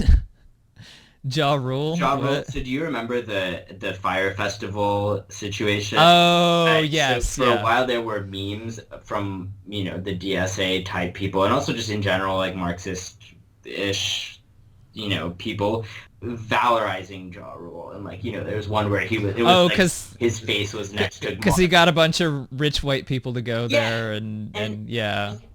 pulse that I like, and if it weren't for the fact that I have a grudge against Ja Rule for being such a bad rapper, I would be on their side too. But in Well, general, I actually read a post that somebody who went there who said he won some kind of contest, and he said a lot of the people who went there weren't particularly rich. They had just saved up to spend money to go. Like they weren't particular, they weren't this idea that people had of rich people, So I think the yeah, politics thing. I think that letting everything about culture be determined by politics is gonna lead to that inevitably. That you look over nuances. Um, I think that good art, whether you're talking about The Sopranos or a Michael Haneke film, or especially my kind of favorite problematic fave that I've written way too much about is Lars von Trier. And I think you can go a lot of different ways with his work, but he definitely takes pleasure in undermining all ideological positions and all moral credibility that his characters have on different sides of different political issues. And that in a way is reactionary in the same way that South Park is reactionary, because it takes aim at everyone, including people that in my view don't deserve it. But yeah, when you watch a film that spares everyone it considers morally acceptable, it's insufferable. yeah. You don't want to watch that film. And if you want to look at a film that absolutely shows the flaw in um, painting a picture of like what does anti-racism look like, okay, let's make it a movie. It's Crash. That's stupid. Not the Cronenberg film, but the Paul Haggis film. Paul Haggis, yeah. And I'm not even going to say more. I'm just going to say, like, look, try to make it 5-10 minutes into that movie without figuring out kind of what's going on and what the argument is that it's making. Because pedantic art, you think you might want pedantic art, but you don't. Yeah, definitely. Well, I guess one thing that I would like to just wrap back into what a lot of the podcasts that a lot of the episodes of this podcast that I've done specifically revolve around talking about like online communities and digital media and new media kind of stuff, and this kind of this undercurrent of like a different kind of alternative culture that kind of stands in opposition or parallel or in a different universe to maybe what we would think of as being more mainstream culture. And I think those things are starting to come to the surface more. I mean, like the alt-right is one example of like a community that is sort of radicalized online, but there are lots of different sort of kinds of communities like that. But I don't know, like, again, I feel like if you're in the position, which of course probably no one listening to this podcast is, but if you're in the position where you have like, a bigger platform or you're part of more of this sort of traditional media sphere, I think the only thing that you can do is be humbled and open yourself up to some of this work and some of this culture that's coming down the pipeline. Because like if you're a person who says like that, like there is no answer, no one has an answer, and you're using your platform to say that, at the end of the day somebody who thinks that they have an answer is going to take that platform, like somebody who has an idea what they're doing, what they want to do, is going to take that, and that might be like a far right reactionary, or that might be somebody else, but like we have to find a purpose and a reason, and it doesn't cut it to say like that these things are all bad. And I think like a lot of people who are sort of in the more mainstream commenting sphere, if they engaged with some of this art that is more on the underground or whatever, then maybe they would, or participate in it even, like, and be part of more of a collective culture, maybe they would feel differently, or maybe they'd feel more of a sense of empathy. And like maybe these structures that we have around this sort of like clickbait media and this kind of do you know about poptimism? No, I haven't heard of it. Well, the poptimism is like this idea of like, in music specifically, although it's echoed in other parts of culture too, of like it's kind of against the traditional sort of male rock critic sort of elitism that is very against like sort of pop music inherently, and it's the reaction against that that sort of results in, you know, saying that like this Nicki Minaj video is secretly very subversive, and that kind of stuff. So like the Obama era, especially like the last maybe, I don't know, since 2010 or so, maybe has been like the era of poptimism and like this sort of era of like fan fiction about popular media and celebrity. I think it's kind of a search also for like a collective kind of sense of shared culture. That maybe these other things aren't offering, but it's sort of like, it's like you're talking about the 1% basically, and that's what it has ended up being. Where like the way that like online criticism and just commentary in general about media, if something is super popular, it gets more and more and more popular because that's what's being generated. That's the sort of how the sort of content model works. And if something is not popular, then it disappears. And so there's an increasing amount of kind of, there's like an underclass or something, like as far as like, and there isn't like a lot of the artists who are successful now have been successful because they got in at the right time, or like, you know, like they're already been around, and like so that's the sort of machine that keeps generating itself. And at a certain point that's going to collapse and it's going to be replaced by something else because that's how it works. But I don't really know what that is. And I would guess if you don't want to, and what I'm worried about is like, it's not just like gamer, like I've seen like, so I got involved with this like kind of music community too. And I was quite surprised by how many people kind of spouting far right ideology that I saw. And it was troubling to me because they were also very sort of anti-music industry, almost anti-consumerist in a way, although like, you know, if they became popular, I'm sure that they wouldn't care about that. Like, yeah, funny that. But there's like this resistance to the music, which is very important. The music industry is a horrible like mechanism. Like it's extremely exploitative. And that's a thing that we should inherently be putting our sights on, trying to target. And you can do that through sort of forwarding media or whatever that isn't beholden to those things. And what I'm worried about is that if so many people in the kind of media sphere who consider themselves either liberals or leftist or whatever kind of try and die on this hill of like pop culture and pop media as a representation of, you know, a diverse culture and whatever, that they're just going to open this door for a new sort of reactionary movement in other kinds of media.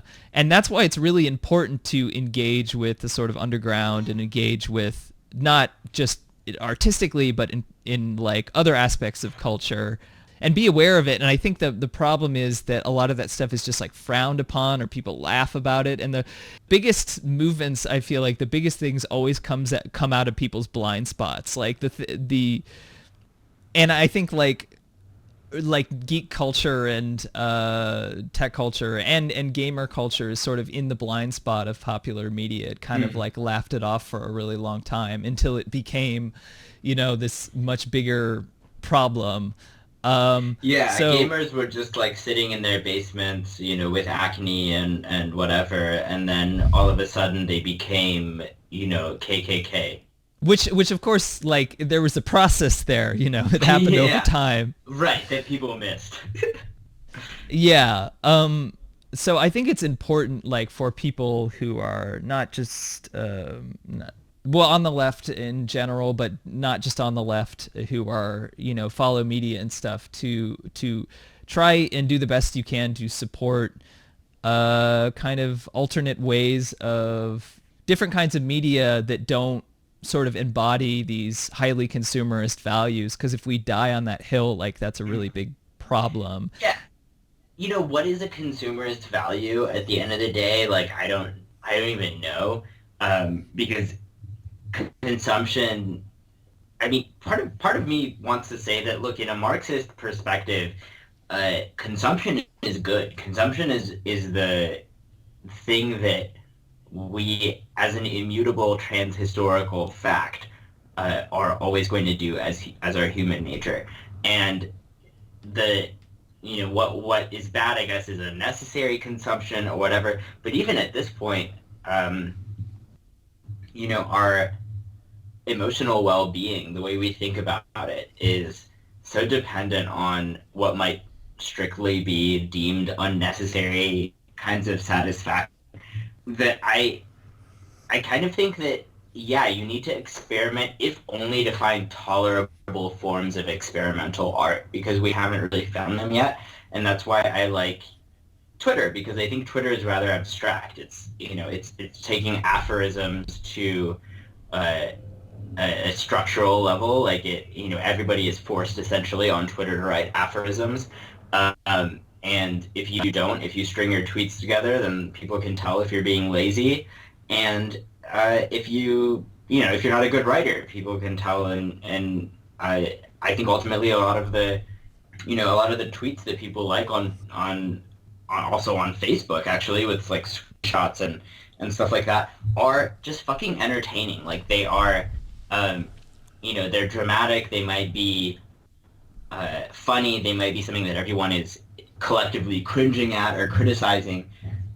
But whatever that experience is of consuming that media, it satisfies a certain drive that Hollywood cinema, at least for some people in a certain context, does, and which I think Jean-Luc Godard does not, and in a pretty categorical sense. And so maybe this is a totally fascistic thing to say, but that having been said, I think getting people to left politics is not a science; it is an art. Mm-hmm. Right? Like, it doesn't bend to rational principles. People can't be logicked. People might be able to logic their way out of believing that gay people are sinful or whatever, right? Like, so that's absurd, and that you can maybe talk someone out of that. But in terms of something like organizing to really put a wrench in, the prison industrial complex, or imperialism, or police brutality or whatever, and to have the wherewithal and the grit and the determination and the sacrifice, ultimately, like the willingness to sacrifice to do leftist work, you have to get your strength from somewhere. And like we're not going to get the kind of pleasure that we need out of media and culture from just like fucking experimental art. Like my horrible. I mean, it's a spectrum, It's a I would spectrum, say. but my horrible sort of like pull of this is like, there's that film where Andy Warhol just like shoots a man like for like 13 hours sitting in front of the couch, like, and people talk about Andy Warhol like this great countercultural figure, and he was a great artist. But like, if you want a great example of what is possible, if you want to subvert conventional like norms, that's actually a really good example, right? Like that subverts virtually every conventional Hollywood norm, is showing someone sleeping on a couch and like maybe playing with themselves for like a second for like 13 hours. And I think that people need to accept that art plays on inborn kind of human faculties and drives that are warped and determined by ideology, for sure, but also persist beyond any kind of rational argumentation. And so if I like to watch violence in movies, and I am against violence in the usual, in my actual life, that's a human thing. Like, we're not supposed to be angels just because we decided that barbarism is a thing of the past. Like, we're still 10,000 years old, at least in our minds, and we like watching things that are not completely defensible from a political perspective. So knowing when to separate that and to excuse yourself from a pure perspective of like self-care and saying, this is me, I want to watch whatever it is.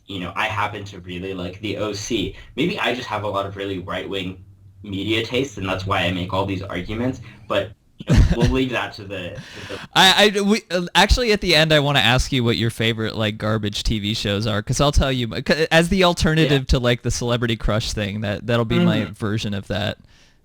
No, my point is just that if someone wants to call out my leftist cred, that's fine. But here I am, I'm a leftist, and I like plenty of shit that I can't justify from the perspective of like what is progressive, or especially what subverts the boundaries of our current ideology and the way we tend to narrativize events. Like, sorry, Hmm.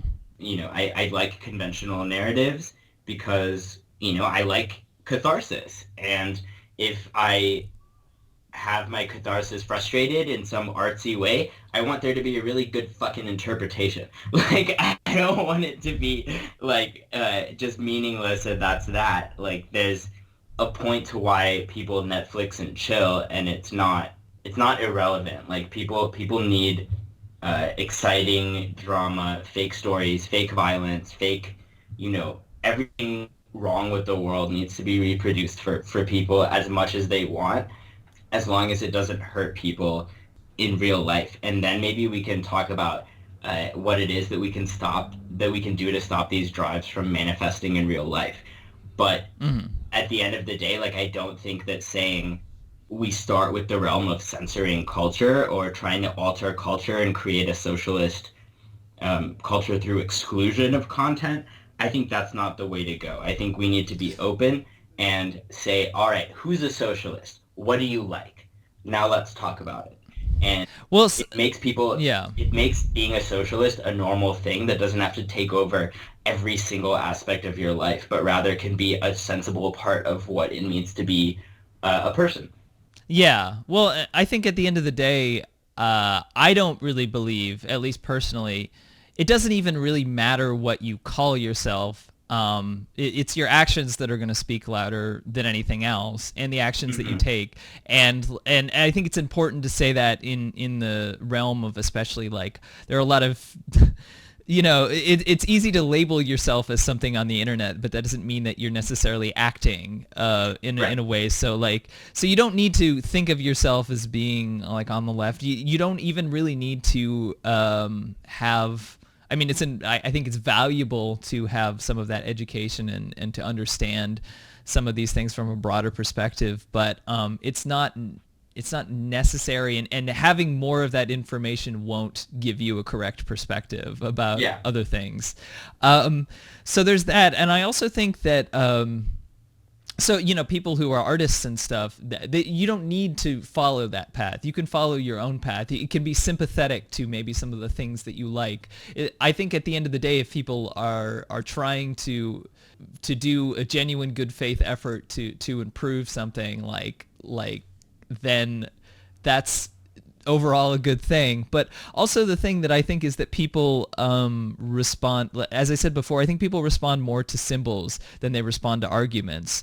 So like you don't necessarily have to have the best argument at all. Like you just have to have something that people will remember, that people can sort of get behind. And I think like the 1% is one good example, and the Mm-hmm. 99% is one good example of a symbol that that has had a positive effect on like culture. And I think, and there are many different ways to do that, and art is one way to sort of propagate that, or to and it doesn't have to carry necessarily an explicit ideology in it, but it is valuable to, I think that more artists should be more open and expressive about their politics, and specifically like take a stand against like things like the music industry or the game industry or like the art industry, or Mm-hmm. the movie industry. I think that that's important, and there's this kind of fear that you'll lose your job or you lose your opportunity if you do that. But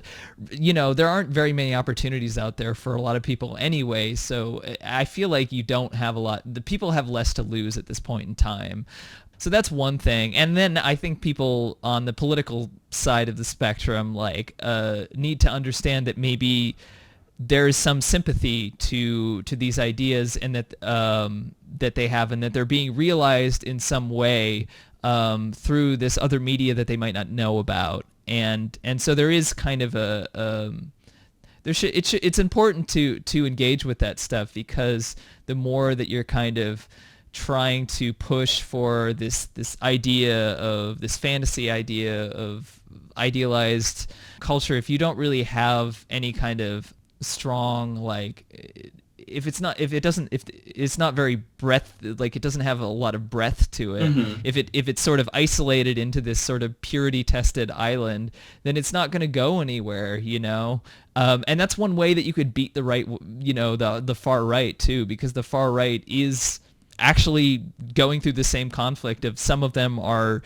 going intensely into this sort of purity territory, and some of them are trying to find ways to infiltrate into culture and kind of find sympathy. So you need to do this too, if you want to fight that, and I think it can be, and it can be a fundamental strength or advantage for, people who want to fight against that sort of, that reactionary extremism. But anyway. Yeah, no, totally. I totally agree. I think we have a stake in pop culture as radical leftists. We have a stake in critiquing it, and also acknowledging when it has made itself indispensable to human emotional life. Like, that's not a thing that at this point in time we should be, to use your expression, dying on that hill. Yeah. So I guess to close it out, I wanted to ask you one more question. So what are some of your favorite, like what you would consider garbage TV shows? Yeah. Okay, so this is sort of a version of the guilty pleasure question, right? Like, yes. What do I feel kind of bad about? Definitely the OC is one that people expect me to feel bad about, but I, again, would go to the mat toe-to-toe on the textual evidence for this being actually a relatively, for a kind of a conservative soap opera, a pretty enlightened show. And it's also very funny and has a great kind of 2000s indie soundtrack, so it's just has a lot of replay value for me. Got that Arctic Monkeys on it. Sufjan Stevens, for okay, Sufjan Stevens. That's okay. He's my absolute jam. I'm from Illinois, so I love that Illinois album. I will even. I used to listen to him. But yes, it is. It is right. And in terms of other trashy TV, I mean, frankly, I feel like Game of Thrones is such a stigmatized thing at this point that I have to say I'm a huge Game of Thrones fan, and I will still admit it in public. I think it's fun to watch in precisely the way that I described. Like, it's base. It is about aggression and desire and the intrigue of seeing for ultimate power. And, like, that's something that is, people have been listening to and watching with eager interest since fucking, Euripides and Sophocles and shit. And I feel like now it's kind of taboo, and Sean Collins said that on the episode you mentioned, that it's kind of taboo to mention Game of Thrones, especially uncritically, especially out of season. And probably outside of that, I learned a lot about my own feelings about my personal kind of ethnic identity from Shaws of Sunset, which is the sort of Jersey Shore Iranian version for like rich LA persons.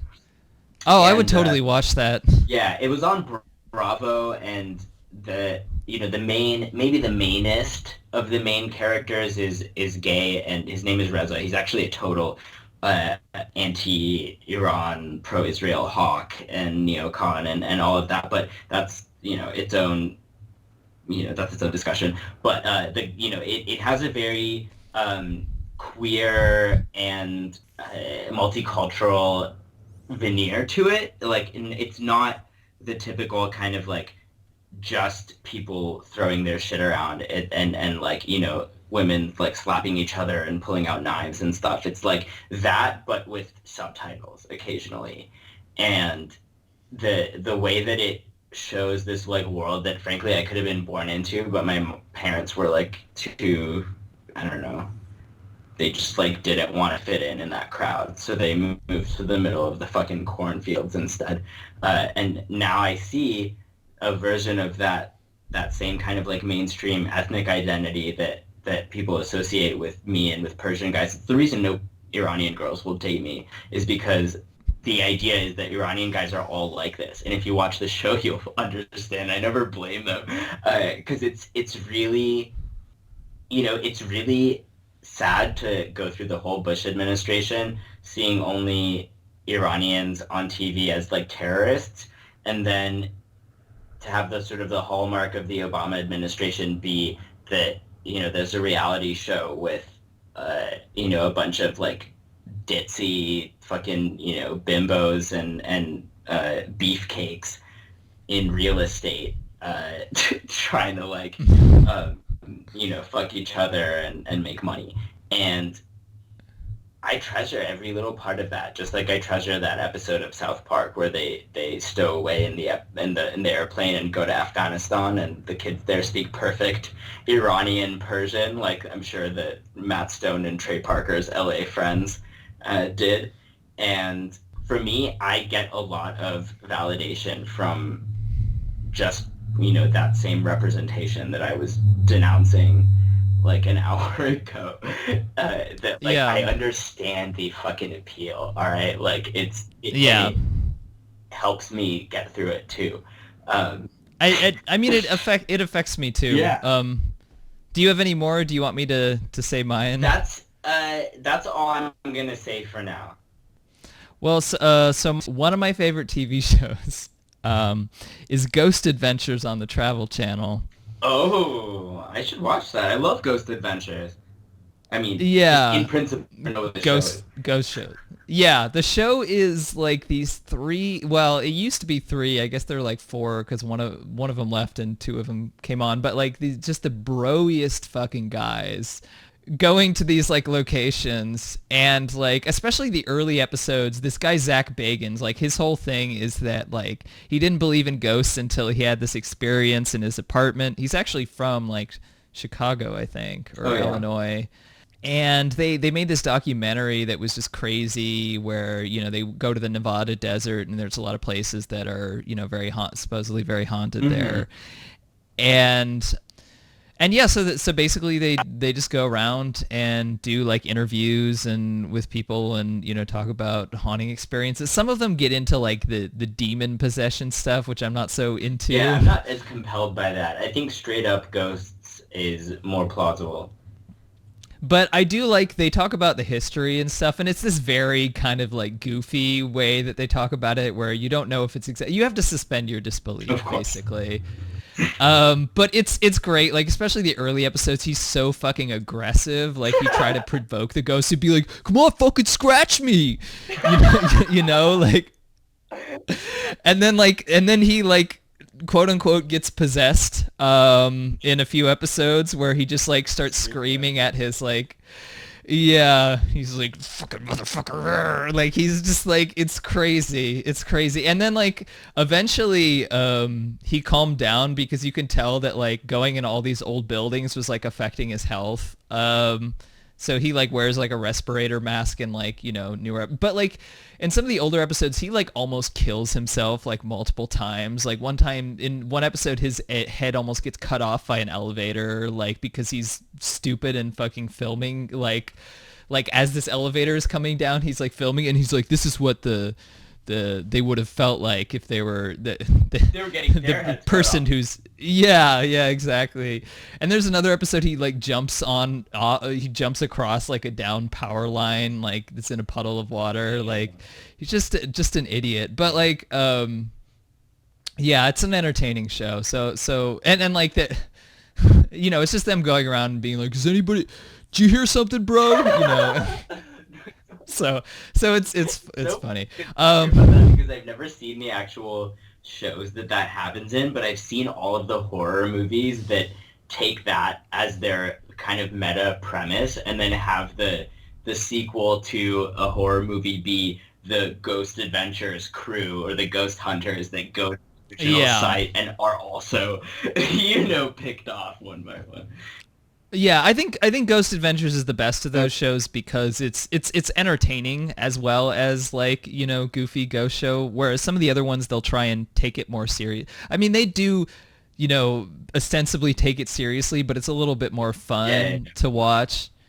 And also like they actually do try and bring in a lot of different kinds of equipment for like measuring these things, and whether or not you really believe that any of that stuff says anything, dependent on what you believe. Like I do personally believe in ghosts, but I'm kind Ooh. of like Man, I want to I'm do a a whole I'm a other podcast now where we talk about this. okay. But All right, that's your delete your but account. You're yeah, gonna so come on, delete that's your account, and we're gonna talk about ghosts.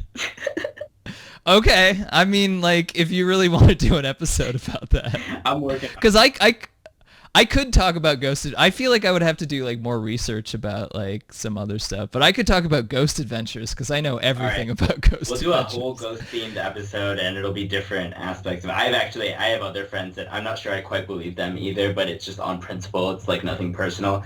Uh, I would love to get all of my ghost experience having friends together and talk about that shit. But anyway, sorry.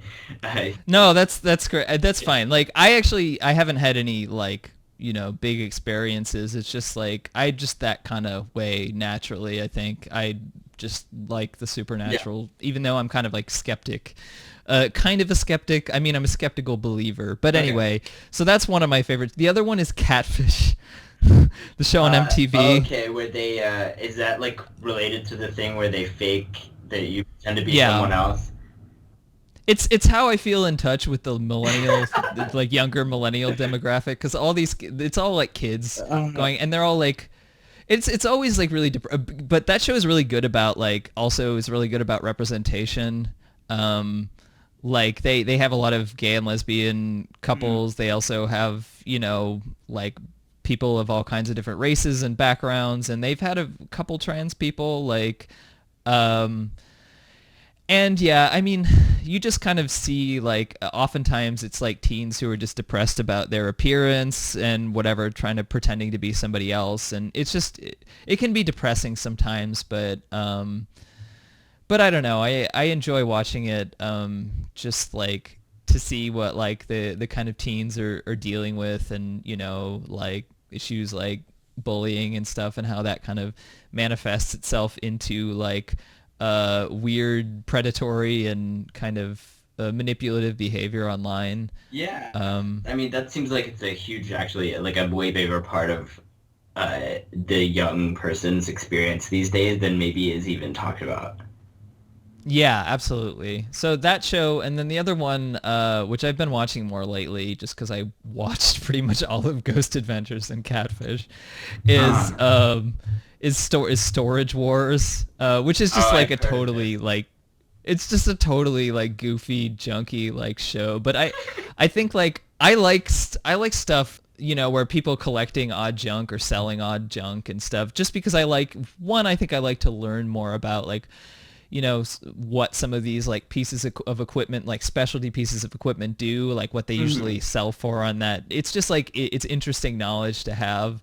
And like even though the show is kind of like it's another one of those things where you have no idea how much of it is real or not, but it's an interesting like venue to learn it, and it's something that like I like to put on garbage TV just to like kind of vaguely pay attention to in the background. Whereas something like Game of Thrones, like I can't watch it because it gives me serious anxiety. Yeah, I need serious anxiety in order to just relax, I think. And the the thing that I didn't mention, and I realized that I didn't mention it after I stopped talking, uh, and that probably shows it's the most important one, is, as you may know, I watch a lot of Fox News. I watch more Fox News than everything else combined. Wow. And so I watch probably 5 or 6 hours a day of Fox News, maybe more than Trump. And it is clearly it has been going on for like 6 or 7 years, and I'm still ostensibly a leftist, although some after the episode that we did with Piss Pig Grandad, some anti-imperialist tankies would disagree. But I can't explain it like exactly. It's just that like I wasn't raised around conservative opinions at all, and so it retains an air of exoticism for me. Um, That makes sense. and also, especially like just given the fact that for the entirety of the time I've been watching it until very recently that MSNBC has been doing well, it has been the top-rated cable news network, right? And so the idea is that even if people don't watch it in my immediate sphere, it's actually important not necessarily to criticize it in my public, in my public life because nobody cares what I really think about Fox News, but just know what the fuck other people are hearing that I will never meet. And I also like the colors. That's honestly the same reason why that I'll like occasionally watch like YouTube pundits and stuff. Like, Oh, I do that too. I'm hoping to have a show about that. Like, hoping to get somebody on, like,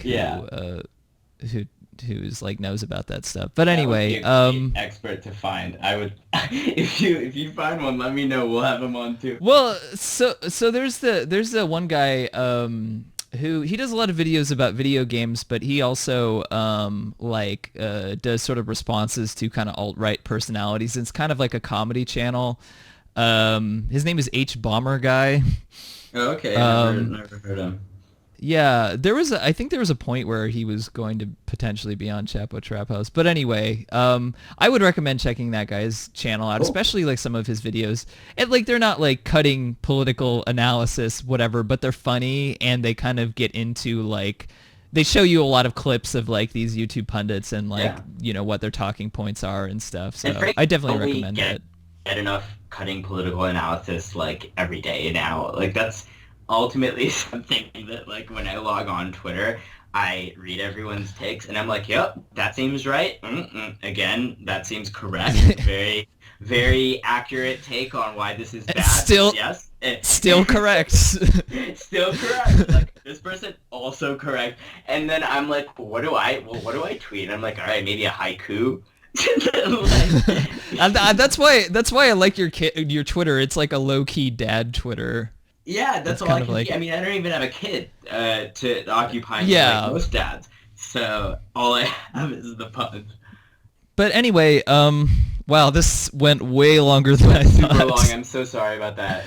No, it's okay. I'll probably cut out a little bit, but whatever. People want to listen to it, they can listen to it.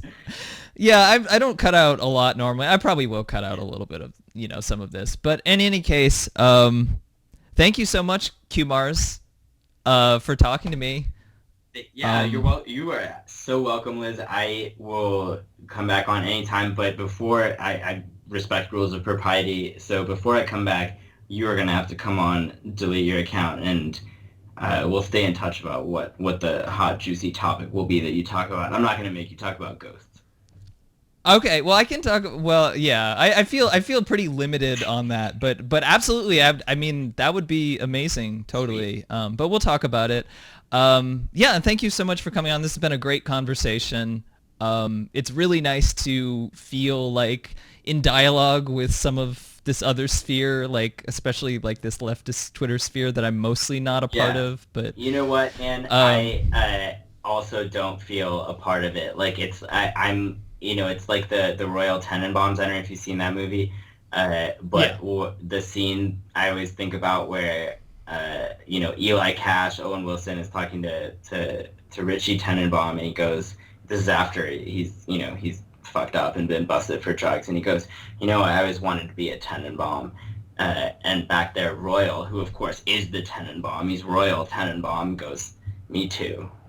And that's how I feel sometimes when people are like, oh yeah, left Twitter, left irony Twitter. And I'm like, dude, like I kind of like wish I was more popular because maybe that would be, fun for me. But like I don't really know that it I'm pretty like in between. I know a lot of people and I think it's probably better that way. Yeah, I think so, probably. All right. Well, it was that's really my great take. Being on. Good luck editing this. Oh, no problem. And, I'll talk to you online. Yep.